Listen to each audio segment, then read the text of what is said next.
Bien, amigos, tal y como habíamos anunciado, vamos a tener ahora en el espacio estelar del día una conversación que nadie se debería perder. Nos place recibir al doctor Luis Vergés, psicólogo y además el director del Centro Conductual, yo no me acuerdo bien el nombre de Intervención Conductual para Hombres. De Intervención Conductual para Hombres. Vamos a compartir el cafecito con él en el espacio estelar del día de hoy. Bienvenido. Muchas gracias, muchas gracias. Y además salud. Gracias, sí. Bueno, doctor, vamos, la sociedad dominicana está estremecida con la conducta de los funcionarios judiciales, del Ministerio Público y de la Judicatura, que pusieron en la calle a Oscar Fernández y entonces perpetró lo que se sabía que él quería hacer. Le dio 5 balazos a su ex esposa, a la que antes le había dado 7 puñaladas, y lo hizo delante de las 3 niñas. Vamos a comenzar por el alcance por la cantidad de víctimas de este caso particular. ¿Qué pasa con esas 3 niñas que frente a sus ojos su padre cometió este desastre? Sí, lo cierto es, primero lamentar esa tragedia, porque no tan solo enluta a una familia, sino toda una sociedad, que tenemos un trauma colectivo por lo que ha pasado. Y de forma más directa a las niñas, estamos hablando de las principales figuras de apego de estas niñas. Morir de esa manera envía un metamensaje de que la vida es insegura, de que ellas no tienen quien las resguarde, independientemente del proceso de recuperación psicológica que puedan tener. Eso trae una serie de sintomatologías a futuro. Una de ellas es el llamado estrés postraumático, donde pudiera darse trastorno de sueño, problemas en el aprendizaje, las relaciones interpersonales, impulsividad, irritabilidad, porque las niñas son normales, pero lo que vivieron fue muy anormal para la edad que tienen. Y cuando se rompe esa premisa de confianza básica que debe tener un niño, que solo la pueden proveer los padres, pues evidentemente recuperar eso es muy complicado. Por eso yo me preocupo mucho con la ligereza que muchas veces se conversa desde los mismos medios de comunicación, que quieren desprestigiar la lucha que nosotros libramos día a día para que cosas así no ocurran. Valoro que nos indignemos por lo que ha pasado, pero yo también valoraría mucho que nos preocupemos por lo que pasa mucho antes de que las cosas terminen en feminicidio, que es donde por lo regular encontramos en la misma población general mucha indiferencia. La gente está dispuesta a protestar cuando hay un feminicidio, pero no protestan cuando se insulta la dignidad de una mujer, cuando se discrimina a una mujer, cuando, por ejemplo, encuestas internacionales dicen, cuando usted entrevista a 3 hombres y le pregunta, si tú violaras sexualmente a una mujer y tú tuvieras la garantía de que no te van a meter preso, ¿tú la violarías? 1 de cada 3 hombres dice que sí. Ay, Dios. Dice que sí. ¿Dónde hicieron esa encuesta? ¿Aquí en este país? Estamos hablando de países desarrollados, países desarrollados como Inglaterra, Estados Unidos, y lo han ido replicando y da el mismo resultado. Yo me imagino cuando la hagan aquí. Entonces, ¿qué nos está diciendo esto? Que sí hay una valoración sobre la mujer que está muy centrada, incluso dentro del mismo proceso de socialización que viene desde niñez. Recientemente se destapó todo un debate sobre qué vamos a hacer, no tan solo desde la familia, sino también desde la escuela. Sí. Porque ese criminal, esa persona que cometió ese crimen, no se conformó esa mentalidad de un día para otro. Las mentalidades se alimentan de insumos que se recibe de la misma cultura, de la misma sociedad en la que nosotros vivimos. Por ejemplo, se ha desatado un debate sobre lo que es el sexo y sobre lo que es el género. Sí. El sexo es la base biológica, los famosos 23 pares de cromosomas X que determinan la mujer o la hembra, y los cromosomas XY que predeterminan al hombre. Pero fuera de ahí, viene lo que nosotros llamamos el género, que es todo aquello que no está influido fisiológica ni biológicamente, sino que está predeterminado por esos mensajes que le dicen, por ejemplo, a una persona desde niña que debe ser sumisa, que no debe tener iniciativa, que es una persona que debe ocuparse solo de los asuntos hogareños, mientras que al hombre nos dicen que debemos ser reprimidos emocionalmente, que debemos ser agresivos, que tenemos que avasallar, que somos muy hombres sobre la base del número de mujeres que conquistamos. Entonces todos esos mensajes van contribuyendo a conformar lo que nosotros llamamos una ideología de dominación, que obviamente las llamadas ideologías supremacistas, que son las más antiéticas de todos, porque en alguna medida lo que fomentan es que una persona puede ser superior a la otra en función de cualquier condición. Ahí está el sexismo, que es una ideología supremacista, que se apoya en el sexo para sugerir que por el hecho de usted ser varón, usted es superior a la hembra. Y entonces el género lo que hace es identificar y de tratar de que eso se analice y se devele todo esto, para que luego no ocurran cosas como las que están ocurriendo. Usted, como director del Centro de Intervención Conductual de Hombres, recibe casos de manera frecuente. ¿Cuáles son, digamos, las señales que permitirían identificar a un hombre agresor? Y cuando a veces uno dice un hombre agresor, un joven agresor, porque esas conductas, usted acaba de decir que se vienen desarrollando incluso a veces desde la niñez. Entonces, ¿cómo podemos identificar a un hombre agresor o a una persona que eventualmente podría convertirse en agresora? ¿Y qué podemos hacer? Bien, hay una combinación de aspectos que tienen que ver ya con la personalidad en desarrollo y formación. Algunos autores la dividen entre aspectos del carácter, aspectos del temperamento, y ahí entra la tendencia que tienen algunas personas desde niños hacia la impulsividad, esa tendencia a actuar sin medir consecuencias, y otras personas tienen la tendencia a actuar sin empatía. Empatía es la capacidad de ponerse en el lugar de los demás, y la empatía es algo con lo que nosotros nacemos. Fíjense que los niños todos son muy empáticos. Cuando un niño llora en un aula de clase, los otros niños también lloran, porque se activa de manera natural ese sentirme adolorido porque el otro también le duele. Lamentablemente, a medida que vamos creciendo, que recibimos el impacto de la dureza con que nos van tratando, eso se puede ir afectando, o por falta de afecto, o por falta de comprensión, o por no ponerse el otro en el lugar mío cuando yo estoy sufriendo. Y les doy un ejemplo. La parte empática está más ausente en el hombre que en la mujer, porque la misma cultura refuerza más la parte afectiva de la mujer. Fíjate, hay padres que no le dan afecto a los hijos varones, porque entienden que si le dan afecto a los hijos varones, el muchacho va a ser homosexual. Sí. Todavía nosotros tenemos la cultura machista dominicana muy arraigado eso, y eso empobrece la empatía. En la guerra de Vietnam se dio un fenómeno atroz. 100 hombres de una brigada se lanzaron como lobos a violar a una joven vietnamita. Cuando iban por el número 50, ellos usaban una técnica, y era no mirarle a los ojos a la víctima, para endurecerse y no ser empático. Pues resultó que la muchacha, con mucho dolor y mucho llanto, en una logró voltearse y le miró a los ojos al que le estaba violando. Y le dijo en inglés, para sorpresa de él, una vietnamita que hablaba inglés: ¿por qué tú me haces eso? Yo puedo ser tu hija. Y dice el hombre, que es el que hace el relato que yo estoy contando, que cuando ella le dijo eso, él perdió la erección y se puso en el lugar de ella, bajó la cara con vergüenza. Entonces, ¿qué le digo a ustedes?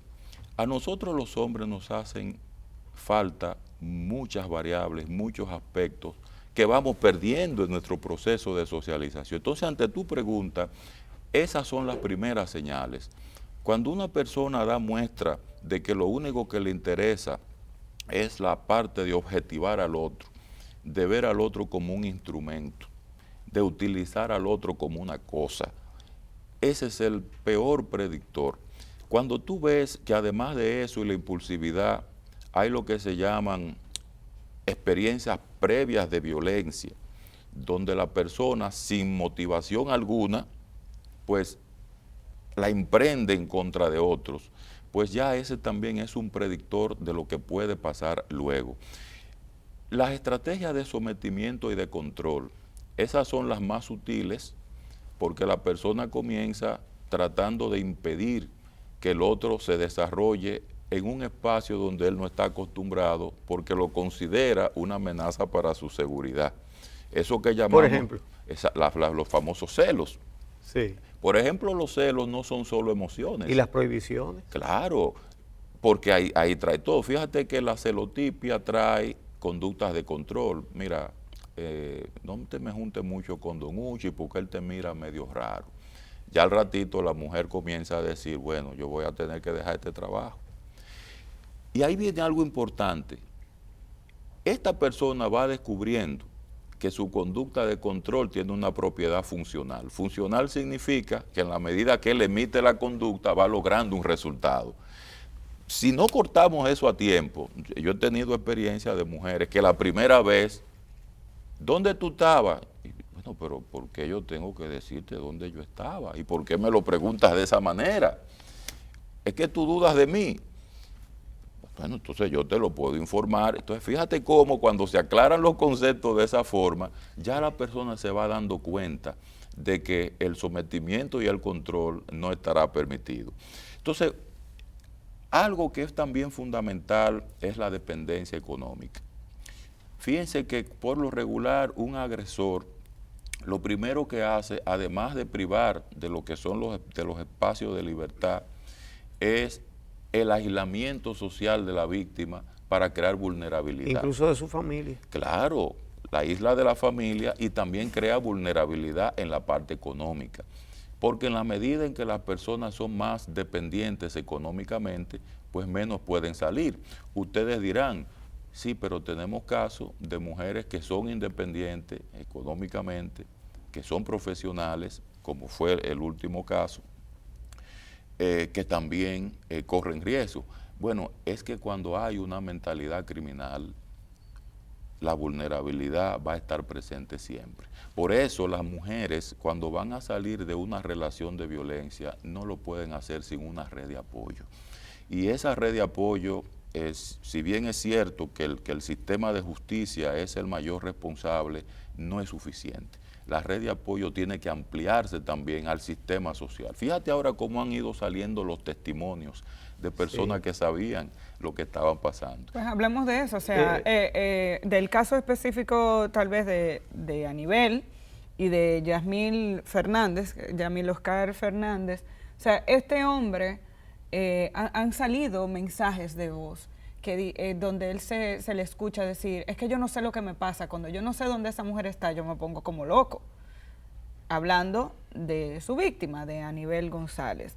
Y mensajes como ese, mensajes de texto de ella, hablando con amigas, diciendo que buscaba una salida, entre ellas irse del país, era una de las opciones que ella estaba buscando para poder alejarse territorialmente de esta persona. Entonces, analicemos hasta con los datos que se tienen hasta ahora, ¿qué tipo de conducta tenía este individuo? Si era posible hablar de una persona que podría ser reformada, si con una intervención podía ser reformada, y cómo salir de ese ciclo, de una relación con esas características sin exponer la vida, que es lo que muchas mujeres entonces no hacen, por temor a que me mate, entonces me quedo a que me dé golpe. Le agrego un puntico más. A este señor le indicaron una terapia, creo que era cada 2 meses. Uh-huh. ¿Es posible que alguien cambie con una terapia cada 2 meses? No, evidentemente que no, y ese es uno de los desafíos que tenemos como sistema. Miren, es interesante lo que ustedes están preguntando, porque la Procuraduría General de la República como institución es uno de los escenarios institucionales que más se ha desarrollado precisamente para irle dando respuesta a este problema tan complejo. porque eso implica desde tú remodelar instituciones, desde tú hacer planes que no teníamos, desde tú incorporar y capacitar sistemáticamente gente. Y hay una variable extraña, sobre todo por la crisis social que nosotros tenemos hoy día, que es la crisis de valores morales, que es la parte más difícil de tú controlar, porque tú tienes que trabajar con la gente y tú tienes que depender de esa gente. Aquí está todo protocolizado, aquí está todo establecido. El mismo centro que yo dirijo tiene su protocolo, pero fíjense qué cosa, lo que dice Don Uchi, esos jueces a lo mejor no saben que lo que tienen que definir cómo se va a pautar la terapia es precisamente el psicólogo, sí, comenzando por ahí. Pero igual, ese es un caso del sistema penitenciario que, por ejemplo, ¿qué está planteando la Procuraduría? Antes de que ocurriera este hecho, ya la Procuraduría General de la República estaba haciendo las consultas para que los programas se lleven a las cárceles. Porque la idea es que faltando 1 o 2 años de que una persona cumpla una pena y vaya para la calle, deben comenzar esos programas. Y los programas deben ser especializados. En este caso, nosotros tenemos un programa especializado. ¿Qué llamamos programa especializado? Bueno, si el problema es especializado, no se puede dar una terapia general, porque no es lo mismo usted tratar un pedófilo, por ejemplo, que tratar una persona que tiene riesgo criminal de convertirse en un feminicida. Los factores de riesgo varían dependiendo del tipo penal y dependiendo del perfil del agresor. Todo eso implica una evaluación, todo eso implica una estrategia especializada y diferente. Entonces, por esa razón, lamentablemente a veces estos avances llegan tarde, después de uno tener que lamentar situaciones como esta. Pero es importante que a pesar del dolor que todos sentimos como sociedad, que nuestras instituciones no bajen la moral y que reconozcamos que hay gente muy seria en las instituciones también, que se entregan y se consagran 24 horas. No quieran ustedes saber lo que implica. 32.000 hombres hemos intervenido nosotros. 32.000 hombres hemos intervenido nosotros. ¿Que en prisión? No, porque nosotros no pertenecemos al sistema penitenciario.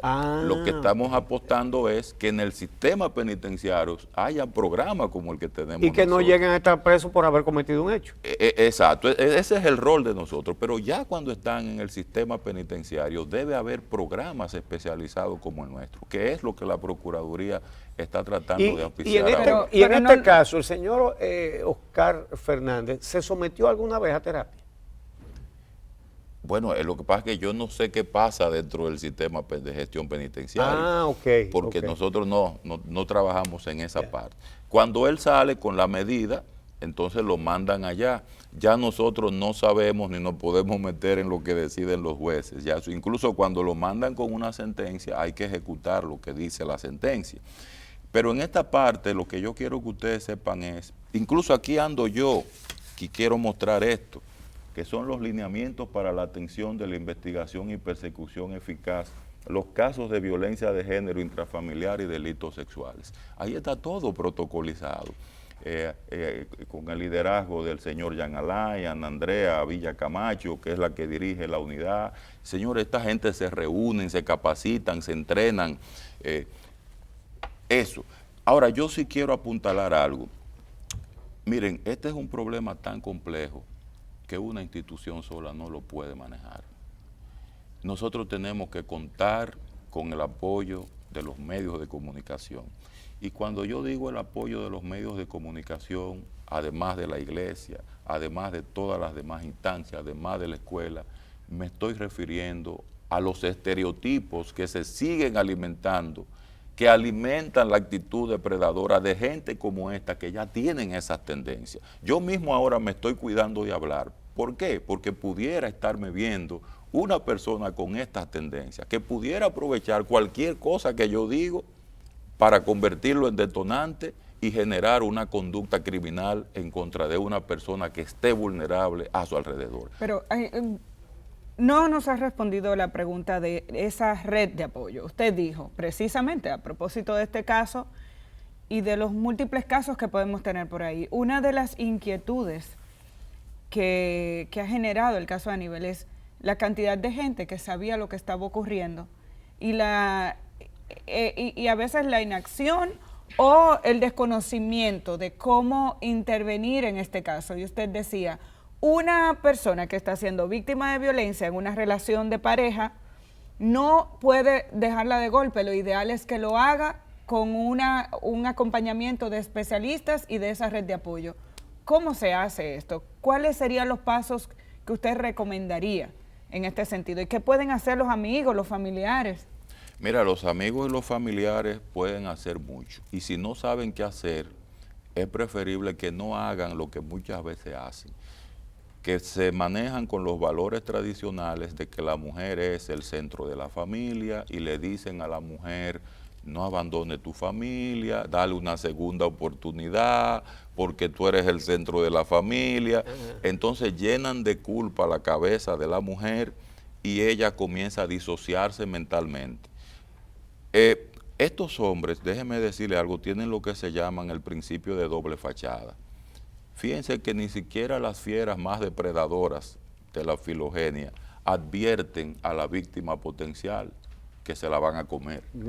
El tigre se confunde con la naturaleza para confundir a las víctimas también.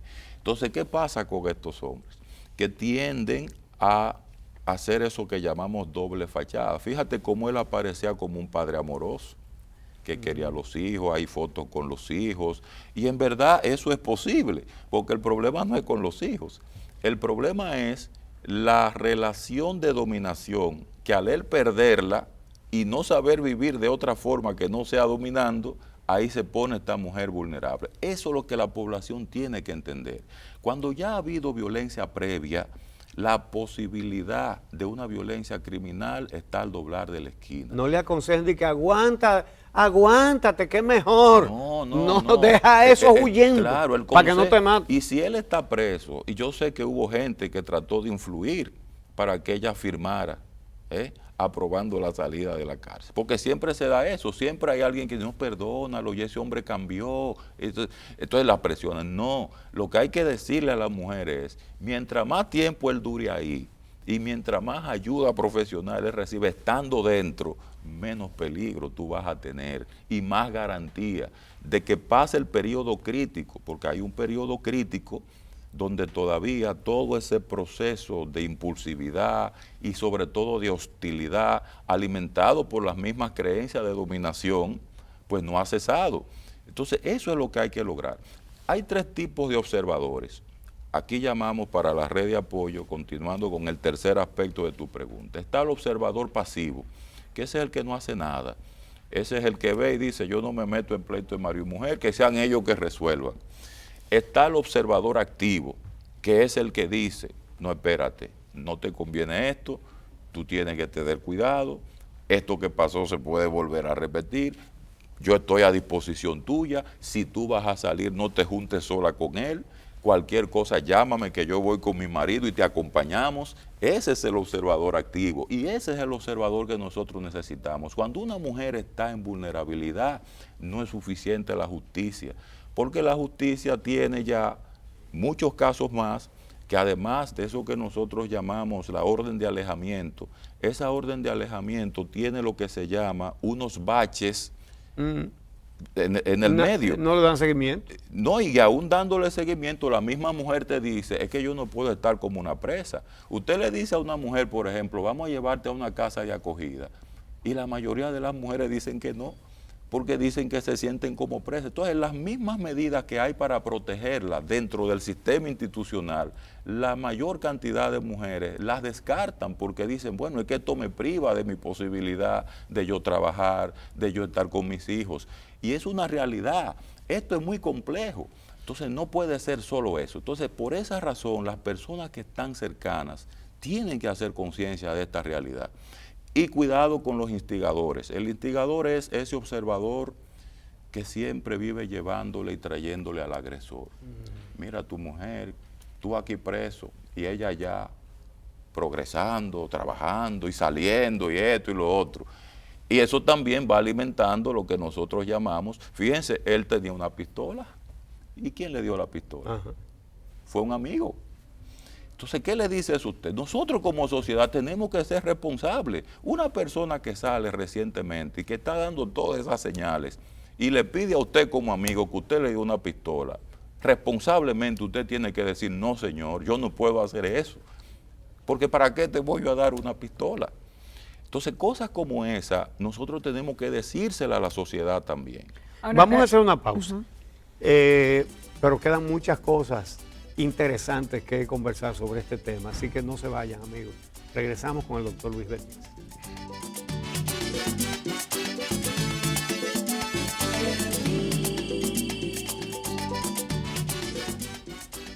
Bueno, continuamos esta conversación con el doctor Luis Vergés acerca del fenómeno de la violencia contra la mujer que tanto afecta y angustia a nuestra sociedad. Vamos a ver, doctor, ¿qué se puede hacer desde la escuela? Porque es evidente que esto hay que comenzar a tratarlo en la raíz. Así es, sí. Desde la escuela se puede hacer mucho. Hay lo que se llama el proceso de socialización del ser humano. Discúlpeme, usted ha encabezado equipos de psicólogos que han hecho estudios sobre la violencia en las escuelas de la República Dominicana. Así es. Así que me gustaría que también nos hable un poquito de eso. Pero vamos primero con esto. ¿Qué puede hacer la escuela en la formación de niños y niñas para evitar que pasen estas tragedias? Bien, hay 3 categorías de habilidades fundamentales en el desarrollo de un ser humano que componen eso que llamamos el proceso de socialización del individuo, que es preparar al individuo para que viva en sociedad. Ahí los actores fundamentales son la familia y la escuela. Y ya otras instituciones, la iglesia, los medios de comunicación influyen, pero la responsabilidad delegada de forma directa es fundamental en esas 2 instituciones. La primera categoría de tareas es desarrollar habilidades sociales, que son esos aspectos psicológicos que cuando usted lo desarrolla garantiza que se va a relacionar con el otro sin representar peligro para el otro. Ahí entra la empatía, que es la capacidad de usted ponerse en el lugar del otro. Ahí entra también la conciencia moral, que es el conocimiento que van desarrollando desde niños las personas para saber lo que es bueno y lo que es malo, lo que es dañino y lo que no, y cómo el ser humano tiene que ser el centro de todo tipo de acción de esa conciencia moral. Están lo que se llaman las habilidades de regulación emocional, que es la capacidad de usted aprender a identificar cuando usted se enoja, utilizar su enojo sin representar un peligro para la otra persona. Todo eso se hace desde niño y se hace desde la familia y se refuerza desde la escuela. ¿Dónde está el problema? Que con el tema del machismo, que es una variable intermedia que se convierte en un obstáculo importante, muchas veces los contenidos académicos refuerzan la represión emocional de los varones y liberan la libertad emocional de las muchachas. Y al final tú tienes 2 personas que viven en territorios diferentes y cuando crecen y se casan no se conocen.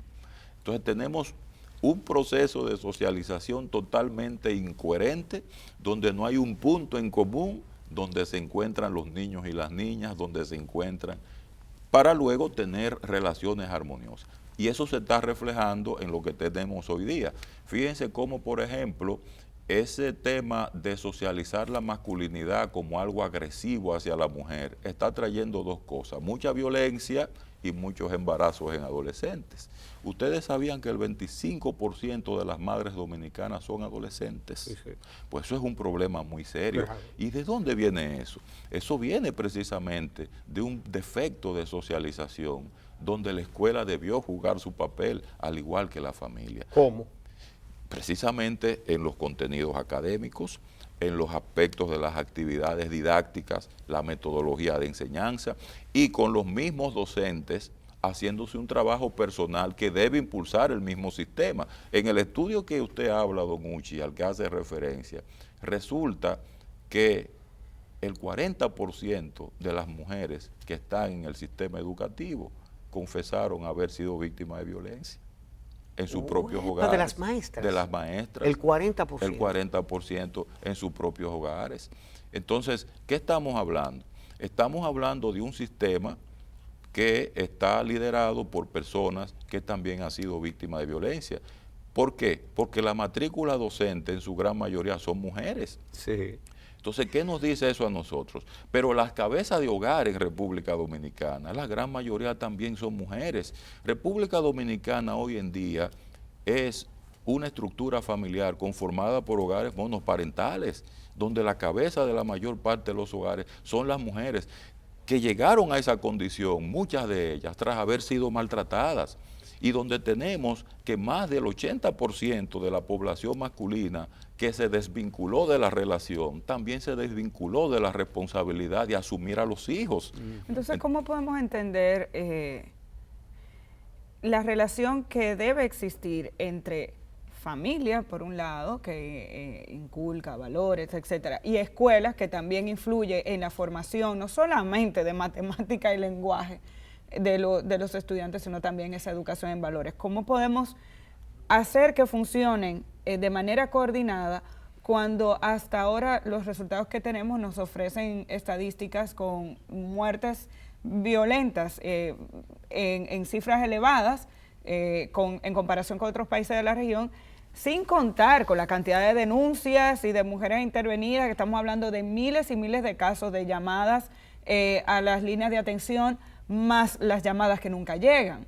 Entonces, ¿cómo podemos hacer que interactúen ambos sistemas y cómo podríamos comprender que haya gente que se oponga a que desde la escuela se trabaje con estos asuntos? Bueno, lo que pasa es que hay que bajar los egos primero, entender que nosotros nos debemos a la sociedad y no que la sociedad se debe a nosotros. No es posible que aquí haya sistemas sociales que no se puedan comunicar. No es posible que aquí haya sistemas sociales que solo se comunican para pelearse y para insultarse, cuando deben unirse en un mismo sistema. La familia es parte del sistema educativo y así tenemos que verlo. O sea, si no nos vemos como un sistema educativo todos, vamos a entender que debemos antagonizar las acciones que el otro hace, y al final con eso lo que conseguimos es una parálisis. Fíjate que incluso hay leyes importantes, integrales, para la prevención de la violencia en contra de la mujer. Aquí hay, por ejemplo, condenas irrisorias para los violadores sexuales, y hay propuestas ya para radicalizar medidas para corregir ese mal que están durmiendo en el Congreso, porque hay actores sociales aquí que solo conversan entre sí para pelearse en vez de sentarse y ponerse de acuerdo. Entonces nosotros no tenemos calidad moral para hablar de violencia, cuando los verdaderos líderes que debemos ser ejemplos de paz, de armonía, de concordia, somos los primeros que nos estamos peleando. El supremacismo que usted decía, en que puede educarse a los menores, conlleva a que luego se produzcan los maltratadores y los feminicidas, ¿verdad? Ellos perciben, ¿cómo es que llegan a percibir que ellos son superiores y que tienen que someter a la hembra? ¿Y qué contenido, qué cosas debe enseñar la escuela para evitar eso? ¿Cómo lo llegan a percibir? Primero, hay un mandato social y cultural ancestral que viene caminando durante muchos siglos y que mucha gente se ha atrevido a desafiarlo y otros no. Fíjense, por ejemplo, la Revolución Francesa, que se dio en el marco del Renacimiento y la Ilustración. ¿Qué pasó con la Revolución Francesa? Declaró universalmente los derechos del hombre y del ciudadano.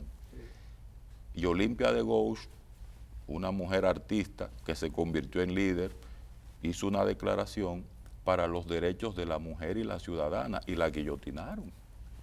Le cortaron la cabeza solo para hacer eso. Y hubo una primera ministra que la respaldó y también la guillotinaron. Entonces hay un mandato social y cultural ancestral de predominio, de control, de sentirnos especiales, que hay que ir desmontando y seguirlo desmontando. Y en la medida que lo hagamos, tenemos que comenzar con una conciencia, con un análisis costo-beneficio, de en qué nos estamos beneficiando con mantener esa lealtad a ese paradigma obsoleto, donde incluso cuando uno habla de la palabra igualdad en términos de derecho, hombre y mujer, la mayoría de la gente se ofende. Señores, una cosa es la desigualdad y otra cosa es la diferencia. Los hombres y las mujeres somos diferentes, pero no podemos ser desiguales. Exactamente. Oye, qué bien. No podemos ser desiguales. Qué claro está ese concepto. No podemos ser desiguales. Y ahí es donde tenemos el problema. Y hay gente que hasta se lanza a la calle a protestar cuando decimos que tenemos que ser iguales. Y no puede ser. Y reclaman exclusivamente igualdad ante la ley. No entiendo por qué no reclamar igualdad de derechos. Y es igualdad de derechos, es lo fundamental, eso es. Doctor Luis Vergés, siempre es un placer conversar con usted y aprender en cada una de estas conversaciones. Ojalá y muchos de ustedes estén viendo esta conversación y de lo contrario, como siempre, la pondremos a disposición del público a través de nuestras cuentas de YouTube y nuestras diferentes páginas web. También para en uchilora.net. También en uchilora.net. No se olvide. No te me olvides. Y en el día RD. Y en el día RD. Estará disponible para todos porque esta conversación hay que escucharla, hay que repetirla, aprender de ella y a partir de ahí tomar acción, que es lo más importante. Muchísimas gracias, doctor Luis Vergés. A ustedes las gracias también por acompañarnos en esta mañana. Nos reencontramos de nuevo a las 6 por aquí por Telesistema Canal 11 mañana. Hasta entonces.